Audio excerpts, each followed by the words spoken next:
بسم اللہ الرحمن الرحیم۔ میں ہوں لیکا خان اور آپ دیکھ رہے ہیں لیکا خان یوٹیوب چینل۔ ناظرین، گزشتہ ویڈیو میں ہم نے آپ کو آب زمزم کا واقعہ سنایا تھا اور آب زمزم پینے کا طریقہ اور آداب بتائے تھے۔ آج ہم آب زمزم کی فضیلت بیان کریں گے، لہٰذا ویڈیو کو مکمل دیکھیں، اور اگر آپ کو اسلامک سٹوریز میں انٹرسٹ ہے تو پلیز میرے چینل کو سبسکرائب کر لیجئے۔ تو چلیے شروع کرتے ہیں۔ Importance and benefits of Zamzam water in Islam. آب فارسی زبان کا لفظ ہے جس کے معنی ہے پانی، جبکہ زمزم کا مطلب ہے رک جا یا ٹھہر جا۔ یہ مکہ مکرمہ میں مسجد الحرام سے 15 میٹر کے فاصلے پر حجر اسود کی سیدھ میں ایک کنواں واقع ہے جس کے پانی کو آب زمزم کہتے ہیں۔ آب زمزم 4000 سالوں سے قدیم ہے۔ یہ 13 فٹ چوڑا، 11 فٹ لمبا اور 33 میٹر گہرا ہے۔ آب زمزم مسلمانوں کے لیے بہت متبرک ہے۔ یہ بہترین پانی ہے جو بھوک میں کھانے اور پیاس میں پانی کے طور پر یکساں مفید ہے۔ آب زمزم عام پانیوں جیسا پانی نہیں ہے، بلکہ اللہ تعالیٰ کی طرف سے خاص طور پر عطا کردہ آب شفا ہے۔ یہ مسلمانوں پر اللہ تعالیٰ کی بہت بڑی عنایت اور رحمت ہے۔ آب زمزم کی فضیلت کا اس سے بڑا اور کیا ثبوت ہوگا کہ خود رحمت دو عالم حضرت محمد صلی اللہ علیہ وسلم نے بڑے شوق سے نوش فرمایا اور مسلمانوں کو بھی آب زمزم پینے کی ترغیب دی۔ آب زمزم پینے سے پہلے پیارے نبی حضرت محمد صلی اللہ علیہ وسلم کی دعا فرمایا کرتے تھے، جس کا ترجمہ ہے: اے اللہ، میں تجھ سے مانگتا ہوں نفع دینے والا علم، رزق کشادہ اور تمام بیماریوں سے شفا۔ بے شک آب زمزم میں اللہ تعالیٰ نے روحانی جسمانی بیماریوں سے نجات کے لیے شفا رکھی ہے۔ اس پانی کو پینا سنت بھی ہے اور ثواب بھی۔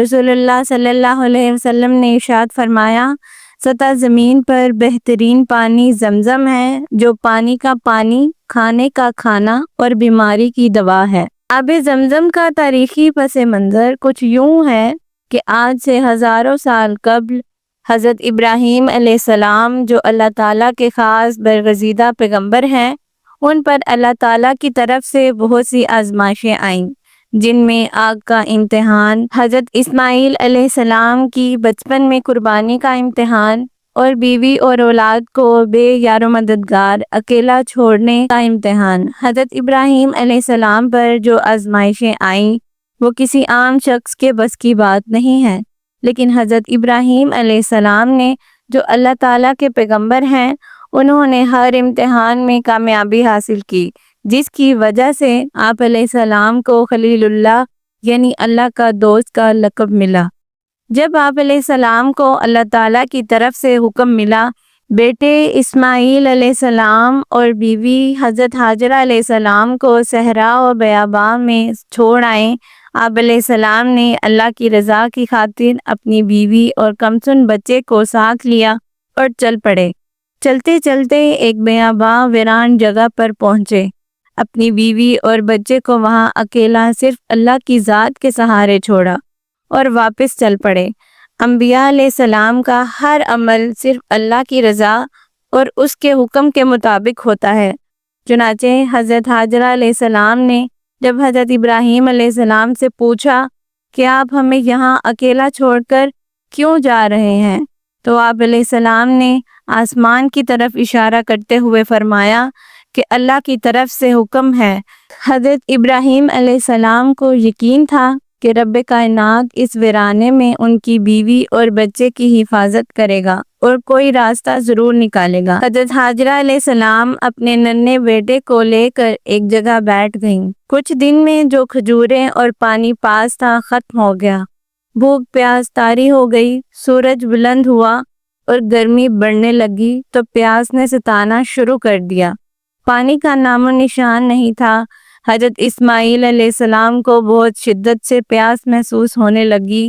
پیاس سے نڈال بچے کو دیکھ کر اماں ہاجرہ علیہ السلام تڑپ اٹھیں اور پانی کی تلاش میں ایک پہاڑی پر چڑھیں جس کا نام مروہ تھا، اور پھر دوسری پہاڑی پر چڑھیں جس کا نام صفا تھا۔ کبھی دوڑ کر بچے کے پاس جاتی کہ کہیں کوئی درندہ، کوئی جنگلی جانور نہ آ نکلے، اور کبھی پھر دوڑ کر پانی کی تلاش میں پہاڑ پر چڑھ جاتی۔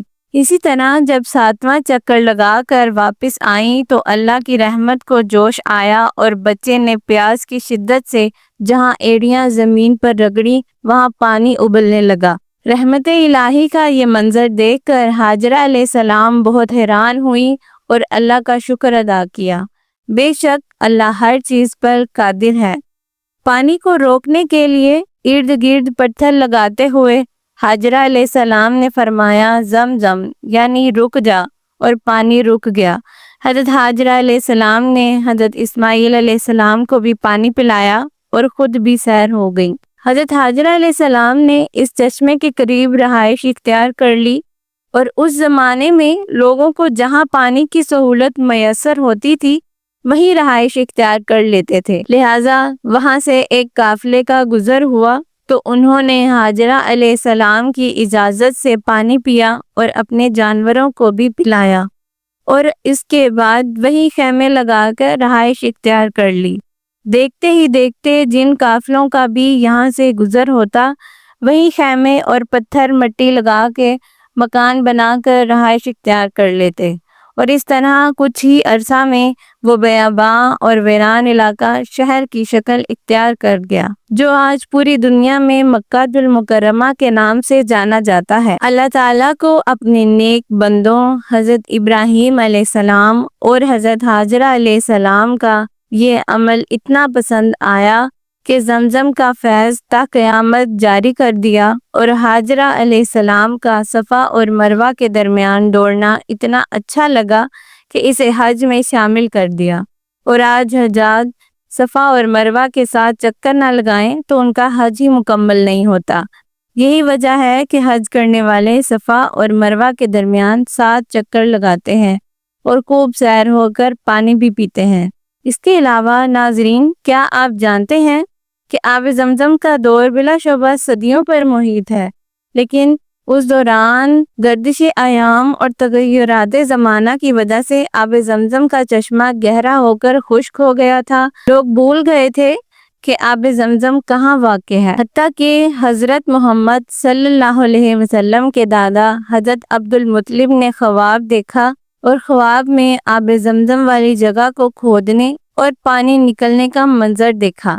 حضرت عبد المطلب نے جب مسلسل 4 دن ایک خواب دیکھا تو قبیلے کے لوگوں سے اس کا ذکر کیا تاکہ کوئی ان کی مدد کو آئے، لیکن کوئی بھی اس کام میں ساتھ دینے کو تیار نہ ہوا، تو حضرت عبد المطلب نے تنہا ہی کھدائی شروع کر دی۔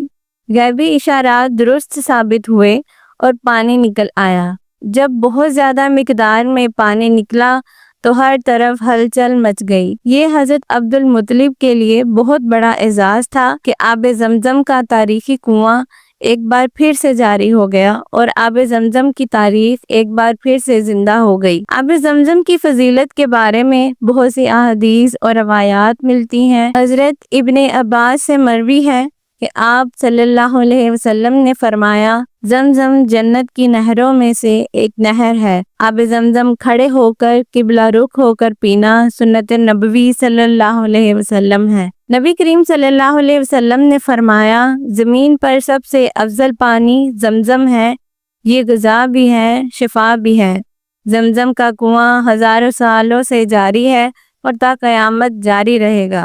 روایات کے مطابق حضرت جبرائیل علیہ السلام نے جب زمین پر مارا تو وہاں پانی کا چشمہ جاری ہو گیا، تو یہ پانی فرشتوں کی نگرانی میں نکلا جو اس کی پاکیزگی اور عظمت کو ظاہر کرتا ہے۔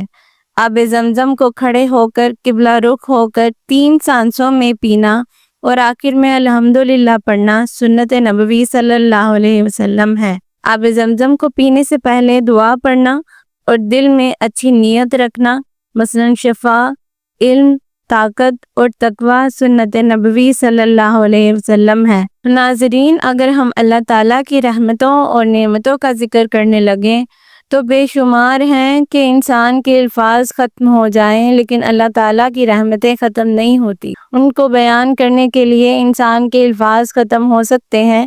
اللہ تعالیٰ کی رحمتیں اور نعمتیں اتنی لامحدود ہیں کہ انسان انہیں بیان بھی نہیں کر سکتا۔ امید ہے آپ کو یہ ویڈیو انفارمیٹیو لگی ہوگی اور آپ کو پسند آئی ہوگی۔ مزید انفارمیٹیو ویڈیوز کے لیے چینل کو سبسکرائب ضرور کریں۔ اسی کے ساتھ ہمیں دیجیے اجازت۔ اللہ حافظ۔